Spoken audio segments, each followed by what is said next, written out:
सभापती महोदय, दोन प्रश्न सन्माननीय सदस्य चित्राताईंनी उपस्थित केले आणि सांगितलं की डिजिटल बाल सुरक्षा धोरण खरं तर त्यासाठी हा टास्क फोर्स केलेला आहे आणि त्याच्यामधनं होय सरकारची भूमिका आहे की अशा पद्धतीचं धोरण जे आपण करण्याची आवश्यकता आहे आणि म्हणून तो टास्क फोर्स आपण केला आहे, त्याच्यामध्ये याचा अंतर्भाव आपण करू। एक अतिशय महत्त्वाचा विषय सभापती महोदय या ठिकाणी सन्माननीय चित्राताईंनी मांडला आणि तो म्हणजे काही गेम्स आणि काही ॲप्स याचा उपयोग, दुरुपयोग किंवा ठरवून उपयोग हा दहशतवादी आणि अन्य देशविघातक गोष्टींसाठी करण्याच्या बाबतीत होतो का आणि त्याचा विचार केला पाहिजे। मला या ठिकाणी नम्रपणे सांगायचं आहे की आपल्या केंद्रीय सरकारने आणि केंद्रीय गृहमंत्री अमित शहाजींनी याच विषयामध्ये काल जे प्रहार नावाचं जे धोरण अतिरेकी दहशतवादी कारवायांच्या विरोधात काम करण्यासाठी प्रखर प्रभावी अंमलबजावणी आणि सेफ्टी वॉल करणारा राष्ट्रीय व आंतरराष्ट्रीय स्तरावर जाऊन सुद्धा त्याची मूळताळं शोधण्यामध्ये ऑनलाईनचा उपयोग कसा कसा केला जातो, ज्याच्यात गेमिंग एक भाग आहे, ॲप एक भाग आहे, अन्य प्रकार आहे, त्याच्यात प्रहार नावाचं जे धोरण आणि निर्णय जो केंद्र सरकारने घेतला तो त्याच संदर्भात घेतलेला आणि त्याच्याबद्दल सुद्धा कारवाई राज्य सरकारला अपेक्षित असेल त्या ठिकाणी होईल। काही विषय चित्रताईंनी मांडले आणि त्यामध्ये अपेक्षा व्यक्त केल्या आहेत। याच्यामध्ये या टास्क फोर्सच्या माध्यमातून आपण काय काय गोष्टींचा विचार करू पाहतो की ज्यातनं हे धोरण आपण अपेक्षित आहे ते करू, ज्यामध्ये गेमिंग प्लॅटफॉर्मसाठी कडक वय पडताळणी KYC आपण याच्यावर विचार करणार आहोत। भारतामध्ये गेमिंग रेटिंग बॉडी, कारण जसं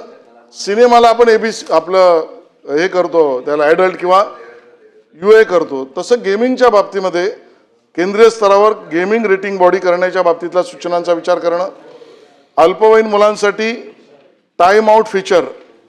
हे त्याच्यात बंधनकारक करण्यासाठीचा केंद्राच्या कायद्यातला विचार करणं,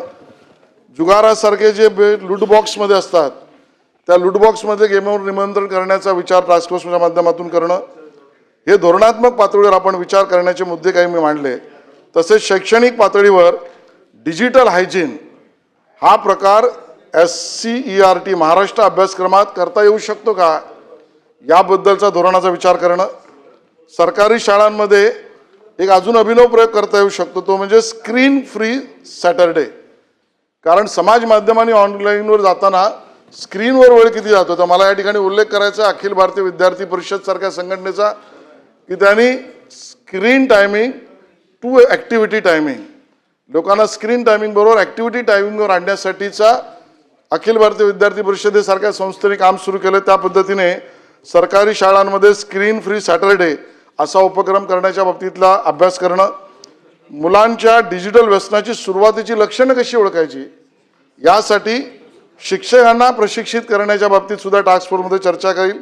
त्यामुळे मी धोरणात्मक पातळीवर काय करता येईल, शैक्षणिक पातळीवर काय करता येईल सांगेल, तसंच आरोग्य पातळीवर आपल्याला डिजिटल व्यसनमुक्ततेसाठी शासकीय वैद्यकीय महाविद्यालयांमध्ये सायबर वेलनेस सेंटर करायचं का, कसं करायचं, त्याचा उपयोग काय याची चर्चा होईल। राज्य आरोग्य योजनेअंतर्गत गेमिंग डिसऑर्डर ज्याचा WHO ने उल्लेख केला, या डिसऑर्डरचा मानसिक आरोग्य प्राधान्य म्हणून समावेश करता येईल का याचा विचार केला जाईल। आणि सुरक्षा वैधानिक इशारा हा गेमिंगच्या जाहिरातीबद्दलचा जो प्रश्न उपस्थित केला त्याचाही विचार केला जाईल। अशा सर्वंकष विचार करून टास्क फोर्स आपला निर्णय देईल।